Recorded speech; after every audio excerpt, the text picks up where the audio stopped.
મારા સાસુ હોળીના દિવસે મને રંગ લગાવતા હતા અને પછી મને રૂમમાં લઈ ગયા અને મારી ઉપર ચઢીને રમી હોળી. તે થઈ ગયા પાણી પાણી અને પછી એની ડાબલી જોઈ. મને પછી થયું એવું કે શું વાત કરું. તો ચાલો કહાની શરૂ કરીએ. મિત્રો, મારું નામ રાજ છે. મારી ઉંમર 22 વર્ષની છે અને હું દિલ્હીમાં રહેતો અને હું દેખાવમાં પણ સારો લાગતો હતો અને હજુ મારા નવા લગ્ન થયા હતા. મારા લગ્ન બિહારના એક નાના ગામમાં થયા હતા. મારી પત્ની પણ જોરદાર દેખાતી હતી. એની ઉંમર ખાલી 20 વર્ષની હતી. વાત એ સમયની છે જ્યારે હું હોળીના દિવસે મારા સાસરિયાના ઘરે હતો.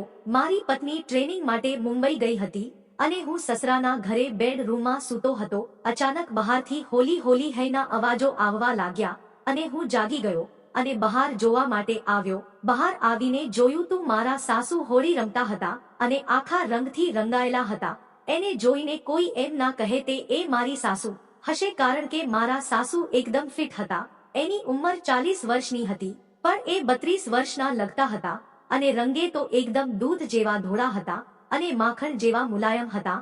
અચાનક એની નજર મારી સામે ગઈ. એ હસીને કહેવા લાગ્યા કે જમાઈ પણ જાગી ગયા છે, તો ચાલો જમાઈ હોળી રમવા. અને રંગ લઈને મારી સાસુ મારી પાસે આવી ગયા અને મને રંગ લગાવવા લાગ્યા અને હું એને રંગ લગાવવા લાગ્યો. અમે બંને એકબીજાને જોઈને હસવા લાગ્યા. મને તેમની આંખોમાં આનંદ દેખાઈ રહ્યો હતો અને રંગ લગાવતી વખતે એ મારી સામે સ્માઇલ પણ હતા અને પછી મને અંદર સુધી રંગ લગાવવા લાગ્યા.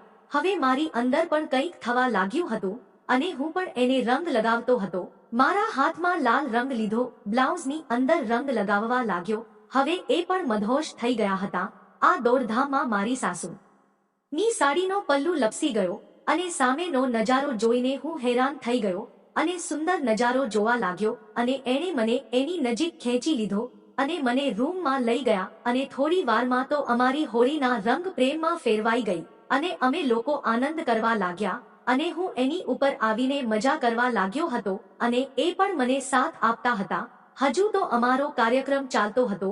ત્યાં મારી સાસુની બાજુમાં રહેતી એની એક ફ્રેન્ડ અમારા ઘરે આવી ગઈ અને સીધી એ અમારા રૂમમાં આવી ગઈ અને અમે તો કામમાં લાગેલા હતા એટલે અમારું ધ્યાન નહોતું અને જ્યારે અમે ધ્યાન દોર્યું ત્યારે અમે લોકો એકદમ ડરી ગયા. પણ હજુ તો હું કંઈ બોલું એ પહેલા એ કાકી પણ અમારી નજીક આવી ગયા અને એ પણ અમારા કાર્યક્રમમાં સામેલ થઈ ગયા. મારી પિચકારી લેવા લાગ્યા અને હું એના પગ દબાવવા લાગ્યો અને પછી એની સાથે પણ મજા કરવા લાગ્યો અને લગભગ 1 કલાક સુધી પિચકારી ઉડાડી. હવે હું થાકી ગયો હતો એટલે હું સૂઈ ગયો અને એ કાકી એના ઘરે જતા રહ્યા અને મારા સાસુ બહાર જતા રહ્યા.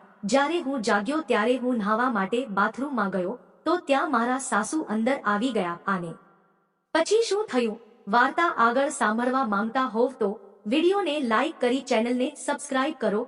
ફરી મળીશું એક નવા વિડીયોમાં. ત્યાં સુધી આવજો.